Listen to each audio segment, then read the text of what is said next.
नमस्कार। अभिवादन स्वीकार कीजिए सिंकी सिन्हा का। Good morning. आज है 12 जनवरी और बज रहे हैं सुबह के 8, 7:30 या 8 बज रहे हैं ना। हाँ, सुबह के 8 बजने वाले हैं और ये रहा बाहर का नज़ारा। ओह माय गॉड, कितनी सर्दी है। और एक काम करती हूँ, चलती हूँ छत पर, देखती हूँ जरा बाहर का नज़ारा कैसा है। तो चलिए आप भी मेरे साथ छत पर।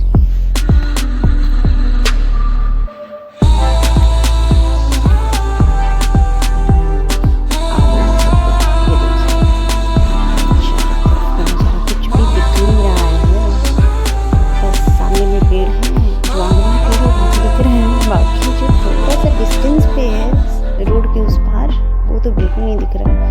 इतना बड़ा सा पेड़ है। ओह माय गॉड, हवाएं भी काफ़ी सर्द है। टिक नहीं पाऊंगी ज़्यादा देर यहाँ पे मैं तो। चली, सुबह का मौसम है। लीजिए नीचे आते ही फरमाइश हो गई है चाय की, तो मैं चाय बना रही हूँ और गर्मा गर्म चाय तैयार है और पीने वाले लोग भी तैयार हैं। गर्म चाय की प्याली हो, चाय पीने वाले लोग जैसे ही तैयार हो गए, सुबह उठते ही चाय बनाना पड़ता है। आज है परसों है मकर संक्रांति, तो मैं सोच रही थी कि क्यों ना कुछ प्रिपरेशन कर लिए जाएं। तिल के लड्डू गुड़ और तिल से मिलाकर बनाऊंगी और बादाम के लड्डू बनाऊंगी।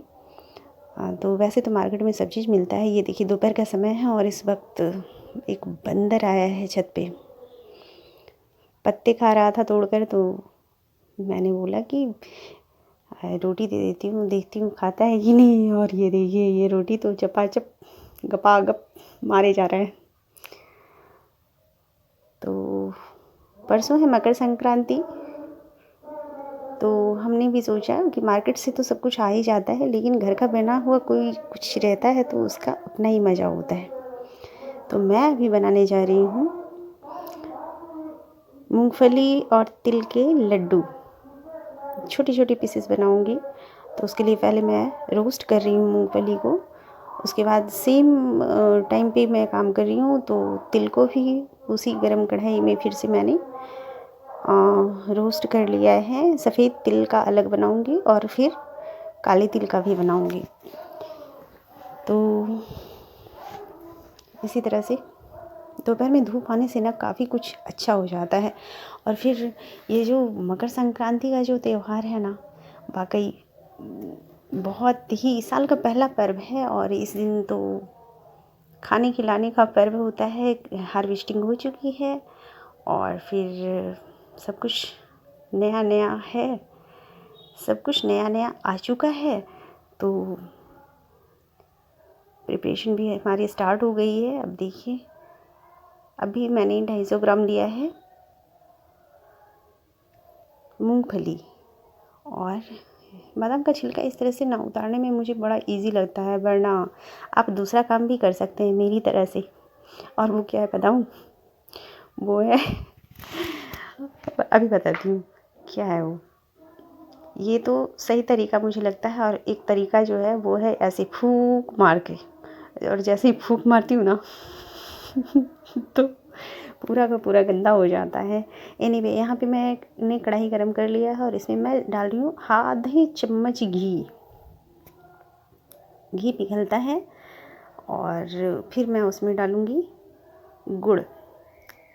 गुड़ के साथ मैं डालूँगी 1 चम्मच पानी, क्योंकि पानी से ना ये जलेगा नहीं। तो ये 1 चम्मच पानी मैंने डाला और अब मैं इसे पकने दूँगी। और इसे तब तक पकाऊंगी जब तक कि ये ठंड ठंड की आवाज़ ना करने लगे। मतलब अभी मैं दिखाऊंगी निकाल करके कि ये किस तरह से होता है। और ये ठंड ठंड की जो आवाज़ होगी ना, तो ये देखिए करीब 5 से 7 मिनट लगा मुझे इसे पकाने में। और ये जैसे ही पकता है तो पानी में इसे डाल कर के चेक कर रही हूँ मैं कि ये पका है या नहीं। तो ये इस तरह से चाशनी अगर अच्छी होती है ना तो सच कहती हूँ मिठाई भी आपकी अच्छी हो जाती है। ये देखिए अभी ये दांत में चिपकेगा, थोड़ा सा 2 मिनट के लिए और मैं इसे पकाऊंगी और उसके बाद मैं इसमें साइड का से भी समेटते जाना है, क्योंकि अगर साइड में लगा रहेगा ना तो ये फिर जल जाएगा और फिर बाद में ना दूसरा जो तिल वाला बनाऊंगी तो उसमें फिर ये कड़वा लगेगा। इसलिए इसे पका रही हूँ इस तरह से, साइड भी किनारे से हटाते जा रही हूँ। अब देखिए इसमें आवाज़ आ रही है, ठन ठन की आवाज़ आ रही है। तो अब ये हो चला है, तो अब इसमें मैं डालूँगी, पहले डालूँगी मैं सौंफ, सॉरी ये पहले मैं 1 चुटकी सोडा डाल रही हूँ और सोडा डालते ही मैं डालूँगी 1 चम्मच सौंफ, मैंने निकाल लिया है क्योंकि इससे टेस्ट बड़ा बढ़िया आता है। और ये क्विक रेसिपी मैं बना रही हूँ, कोई झमेला नहीं है इसलिए मैं बना रही हूँ, क्योंकि ज़्यादा टाइम नहीं मिल पाता बच्चों के साथ, बहुत सारे काम होते हैं। तो ये वेरी क्विक रेसिपी है जो कि बन जाता है। अगर आप इसकी पट्टी चाहें तो वो भी बना सकते हैं, चिक्की पट्टी जो भी बोलो आप उसे बना सकते हैं, लेकिन मैं यहाँ पे बनाऊँगी। इसमें मैंने थोड़े से रोस्टेड तिल भी डाले हैं और सो दैट कि इसका टेस्ट थोड़ा अच्छा लगे ज़्यादा। इसे अच्छे से कोट कर लेना है और कोट करने के बाद मैं इसे गरम गरम ही लड्डू बांधूंगी, क्योंकि तो उसके लिए थोड़ा सा ऐसे लोगों को चुन लीजिए, एक बार में ना थोड़ा ही बनाइएगा, क्योंकि अब देखिए जो ये ठंडा होने के बाद फिर बंधेगा नहीं। अभी मैंने इसे थाल पे निकाल लिया है और इसे इस तरह से करके निकाल लेंगे और फिर इसके छोटे छोटे पीसेस करूँगी। इसको तोड़ना नहीं पड़ेगा, ये डायरेक्ट एक पीस मुँह में लो और ख़त्म। जितने बड़े बादाम होते हैं ना उससे थोड़ा बड़ा होता है, एक गोली कंचे के बराबर मैंने लड्डू बनाए हैं। इसके लड्डू एकदम से छोटा छोटा, एक बार मुँह में डालो उसे तोड़ने का झंझट नहीं रहेगा। ये देखिए थोड़ा सा हाथ में तेल लगा करके मैंने इसे गोल गोल करना शुरू कर दिया है।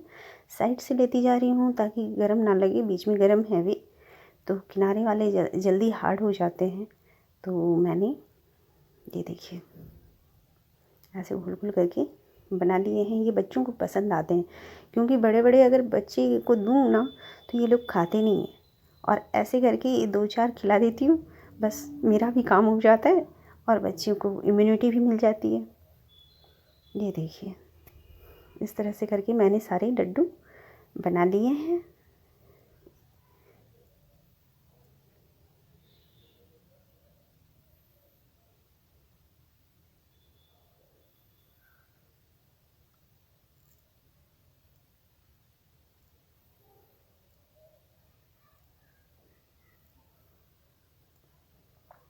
उसी सेम कढ़ाई को मैंने फिर से गैस ऑन करके चढ़ा दिया है और जो रोस्टेड तिल था अब उसके लड्डू बनाऊंगी। तो फिर से मैंने आधे चम्मच घी का इस्तेमाल किया है।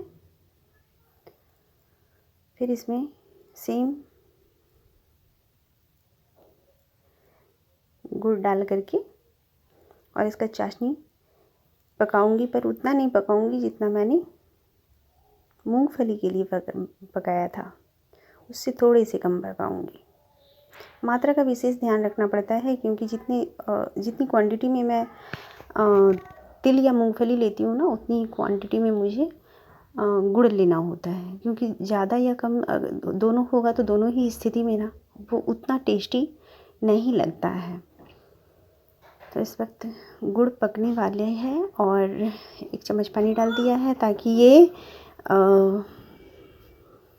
जले ना, और इस तरह से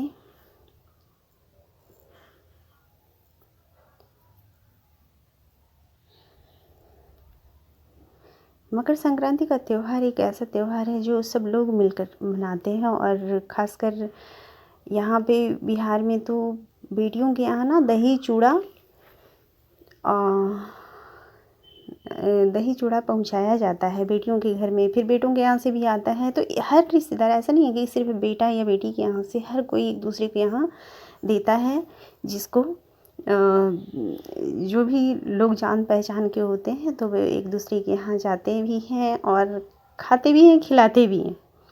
तो इस तरह से ये त्यौहार मनाया जाता है। खासकर हार्वेस्टिंग जो हो जाती है ना, तो सब कुछ नया नया होता है, तो खाने में भी बड़ा अच्छा लगता है। सर्दी का मौसम होता है और फिर दही की भी उतनी कनकनाहट होती है। इस तरह से करके, और मैंने इसको भी मैं उसी तरह से छोटी छोटी लोइयाँ बना लूँगी और छोटी छोटी गोलियाँ बना लूँगी कंचे के बराबर, ताकि इसे तोड़कर रखना ना पड़े हाथ में। बस एक मुंह में डाला, खाकर ख़त्म। छोटी छोटी गोलियाँ बना रही हूँ इसकी भी मैं। तो थाली पे मैंने थोड़ा सा तेल लगाया है और फिर थोड़ा थोड़ा करके निकाल रही हूँ, ताकि वो कढ़ाई में थोड़ा गर्म रहे। तो फिर जब तक ये बनाऊँगी तब तक वो थोड़ा गर्म रहेगा, क्योंकि अकेले बना रही हूँ, इसलिए मैंने ज़्यादा क्वांटिटी में नहीं बनाया है। कम क्वांटिटी में, ज़्यादा क्वांटिटी में एक साथ बनाने से होता क्या ना, कि वो ठंडा हो जाता है और फिर अकेले बनाने पे ज़्यादा बन नहीं पाता है।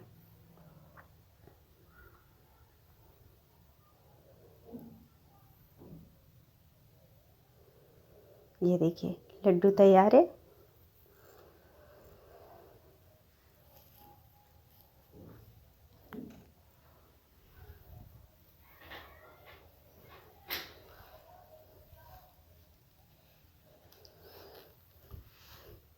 मकर संक्रांति में ना पतंगबाजी बहुत होती है। आप में से कौन कौन पतंग उड़ाता है, ज़रा हमें बताइएगा। मैं तो थोड़ा बहुत उड़ाती हूँ, क्योंकि बेटा मेरा बहुत ज़्यादा क्रेज़ी है इसके लिए, और वो पिछले 15 दिनों से ना यही करता रहता है। नए पतंग लाते हैं, नए नए पतंग को किसी वो उड़ाता रहता है, और फिर थोड़ा सा भी उसमें कुछ होता है, बस फिर से अगली पतंग लाने के लिए तैयार रहता है, और यही करता रहता है वो। अब जो काले तिल बचे हैं, मैं उसकी भी गोलियां बना दूँगी। काफ़ी साफ़ सुथरा है, क्योंकि मैंने सब करके रखा है। इसमें भी अगेन मैं 1 चम्मच पानी डालूँगी, और सेम कढ़ाई में मैंने ज़्यादा बर्तन नहीं गंदा किया है। आप देख सकते हैं बहुत ज़्यादा इजी है, और वो पट्टी वगैरह बनाने से ज़्यादा इजी होता है, मुझे यही लगता है।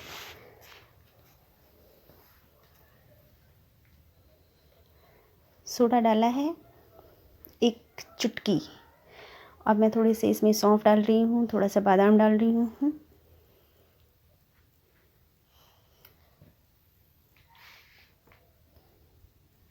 और ये काला तिल ज़्यादा कोई खाता नहीं, इसलिए इसे की क्वांटिटी थोड़ी और कम रखी है मैंने। ये लीजिए जी, मेरा तीसरा लड्डू तैयार है। बहुत ही क्विक एंड इजी रेसिपी आपसे शेयर किया है। आप बताना, आप लोगों ने कौन कौन सी मिठाइयाँ बनाई हैं, कमेंट बॉक्स में लिख करके ज़रूर बताइएगा।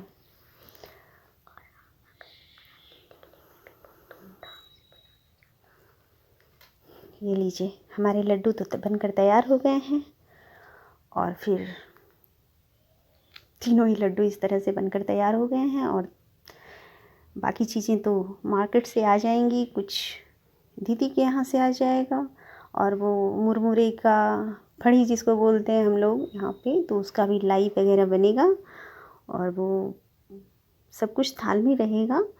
तो वो मकर संक्रांति के दिन, और इस तरह से मैंने सारे लड्डुओं को बना लिया है। मुझे तो ये काफ़ी इजी लगे।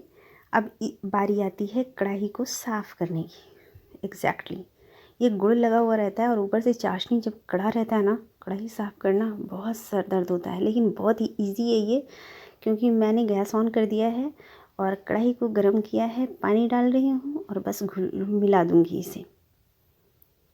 ये देखिए, बहुत ही इजीली ये सारा छूट जाएगा, है ना। ये बहुत ही इजी,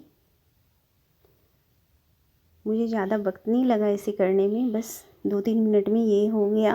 क्योंकि कढ़ाई गर्म थी तो मैंने, ये देखिए कढ़ाई बिल्कुल साफ़ हो गई है। अब इसे मकर संक्रांति का जो त्यौहार है, इस त्यौहार को मनाने के पीछे परंपरा यही है कि आज जो मकर संक्रांति का दिन है, उसी दिन भगवान सूर्य अपने पुत्र भगवान शनि से मिलने जाते हैं।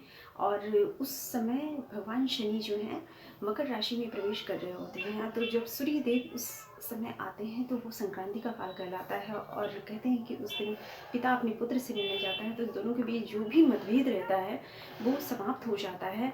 और कोई भी पिता, जो परंपरा हमारी चलती आ रही है कि इस दिन, आज भी देखेंगे कि बिहार में ये परंपरा है कि गांव में लोग दही चूड़ा लेकर के अपनी बेटियों के घर जाते हैं, बेटों के यहाँ से फिर उनके यहाँ एक दूसरे के यहाँ आना जाना होता है, ताकि ये जो है ना मिठास बनी रहे। रिश्तों में ये मिठास का ये एक बेहतरीन नमूना हमारे यहाँ देखने को मिलता है।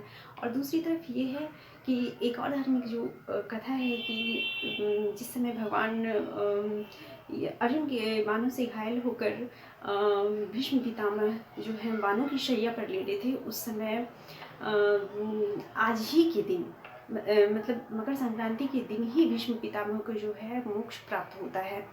उसी दिन उन्होंने अपना देह त्याग दिया था। तो ये 2 धार्मिक परंपराएं हो गई। और तीसरी जो आती है कि वो लोहड़ी पंजाब में मनाई जाती है। तो लोहड़ी का क्या है ना कि उस समय जो मुगलों का काल था, तो मुगलों के काल में क्या था ना कि मुगल सैनिक क्या करते थे कि काफ़ी अत्याचार कर रहे थे जो बासिंदे थे यहाँ के। तो वहाँ के एक अब्दुल्ला भट्टी थे, तो वो क्या करते थे कि जो मुग़ल गाँव से और जो जगह जगह से धन को और जो लगान वगैरह था ज़बरदस्ती ले जाते थे ना, तो ये क्या करते थे कि वो वापस जाकर के लूट करके ले आते थे और उसे फिर से गरीबों में बांट देते थे। और दूसरी चीज़ कि वो लड़कियों को भी उठाकर ले जाते थे। तो ये अब्दुल्ला भट्टी जो थे वो उन लड़कियों की शादी भी करा देते थे। तो इस तरह से वो एक ऐसे इंसान हैं जिनका इतिहास में कहीं पर कोई जिक्र नहीं है, लेकिन ये जो है हमारी जो लोक कथाएं हैं, लोक गीत जो है होती है ना हमारी, तो उन लोक गीतों में इन सबको आज तक जिंदा रखा गया है। लोग आज भी लोहड़ी के अगल बगल खड़े होकर के और ये उनके लिए जो गीत गाते हैं ना, उसमें अब्दुल्ला भट्टी का नाम आता है। ये अब्दुल्ला भट्टी जो है ना, आज उस समय अविभाजित भारत था, तो उस समय भारत में ही था, लेकिन अभी जो है वो पाकिस्तान में पड़ता है। लेकिन फिर भी उनके अच्छे कर्मों ने उन्हें आज तक जिंदा रखा है लोकगीतों के माध्यम से। कोई नहीं जानता कि अब्दुल्ला भट्टी कहाँ है, किसी इतिहास की किताबों में नहीं लिखा है, लेकिन लोक कथाओं ने उन्हें जिंदा रखा है, लोकगीतों ने उन्हें जिंदा रखा है। और आज के दौर में ना जाने वो कितने वर्षों तक उसी तरह से लोकगीतों में, परंपराओं में जिंदा रहेंगे। किसी इतिहास के पन्ने पर नहीं लिखा है कि अब्दुल्ला भट्टी कौन थे। तो इसी तरह से होती हैं किसानों के गुड़ और तिल का जो दान किया जाता है। तो बेसिकली ये सब धार्मिक परंपराएं हैं हमारी। और इसमें जो है वो कहते हैं कि उड़द की दाल, सरसों का तेल, तिल, गुड़, ये सब जो है ना दान दिया जाता है। तो बातें तो बहुत हो गई और अब मुझे लगता है कि आपने भी काफ़ी चीज़ें बना ली होंगी, है ना। तो आपने क्या क्या बनाई है हमें भी कमेंट करके बताइए ना, अच्छा लगेगा।